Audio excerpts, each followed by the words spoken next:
अनमोल तोहफा। Railway station पर लेटी हुई एक महिला दर्द से कराह रही थी। ऐसा प्रतीत हुआ कि उसे जोर से दर्द हो रहा है। अन्य यात्रियों की तरह मैंने भी उसे नजरअंदाज कर दिया। मेरे साथ में मेरा 10 वर्ष का बेटा राहुल भी था। वह उस बुढ़िया के दर्द को दिल से महसूस कर उसी की ओर एक टक लगाकर देख रहा था।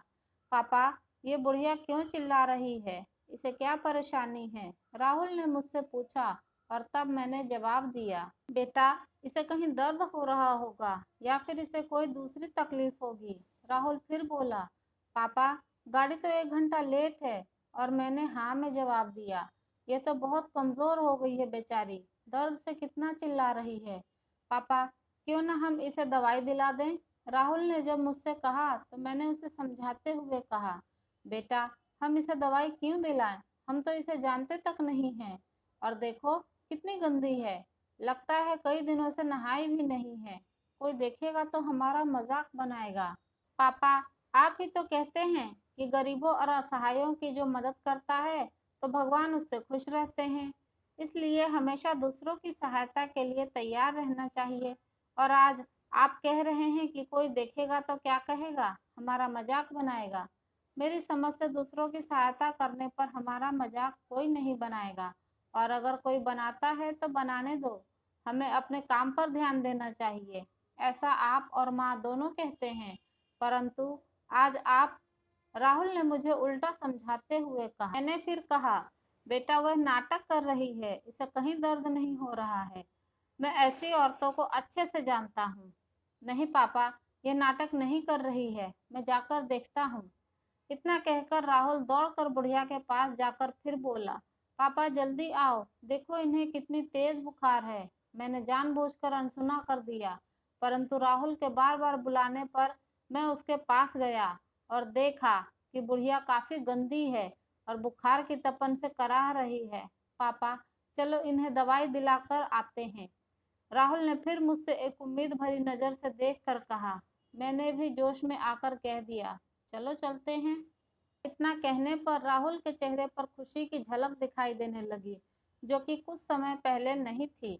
यह देख मेरे दिल में उस असहाय महिला की मदद करने के लिए भाव आने लगा था। पास के दवा घर से हमने उस बुढ़िया को दवा दिलाई। कुछ देर बाद उस बुढ़िया को जब कुछ राहत मिली, तब बुढ़िया हमें दुआ देती जा रही थी, भगवान तुम्हारा भला करें, तुम दोनों सदा सुखी रहो, तुम्हारा घर सदा धन धान्य से भरा रहे, भगवान तुम्हारे जैसे बच्चे हर माँ को दे। बूढ़ी औरत के इन शब्दों ने मुझ पर बाणों का कार्य किया और मेरे अंदर बैठे राक्षस को मार भगाया।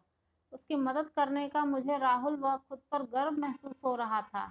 साथ ही असहायों की मदद करने की भावना मेरे अंदर जागृत हो चुकी थी।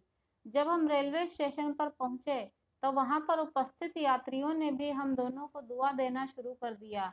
आप दोनों उस महिला के लिए फरिश्ता हो। आपके बेटे की तारीफ जितनी की जाए उतनी कम है। ये आपके ही संस्कार हैं। भगवान आपको हमेशा खुश रखें। ये वाक्य थे वहां पर उपस्थित यात्रियों के। कुछ यात्री कह रहे थे कि हमें इस बालक से सीखना चाहिए। यह बालक समाज के लिए भगवान की एक महत्वपूर्ण देन है। यह सब सुनकर मेरा दिल खुशी से गदगद हो रहा था। आज मैं बहुत खुश था कि ऊपर वाले ने मुझे मेरे बेटे द्वारा व बेटे के रूप में कितना अनमोल तोहफा दिया है, जिसकी मैंने कभी कल्पना भी नहीं की थी। यह सोचते सोचते मैंने अपने बेटे को सीने से लगा लिया और कहा, थैंक्स बेटा। इतना सुनकर राहुल मेरे सीने से चिपक जाता है और आई लव यू पापा कहने लगा। मैंने भी पलटकर जवाब दिया, आई लव यू बेटा। कैसी लगी ये वीडियो कमेंट करके ज़रूर बताएं। वीडियो पसंद आई हो तो लाइक शेयर करना ना भूलें। चैनल पर नए हैं तो सब्सक्राइब ज़रूर कर लें। अपना बहुत ख्याल रखें।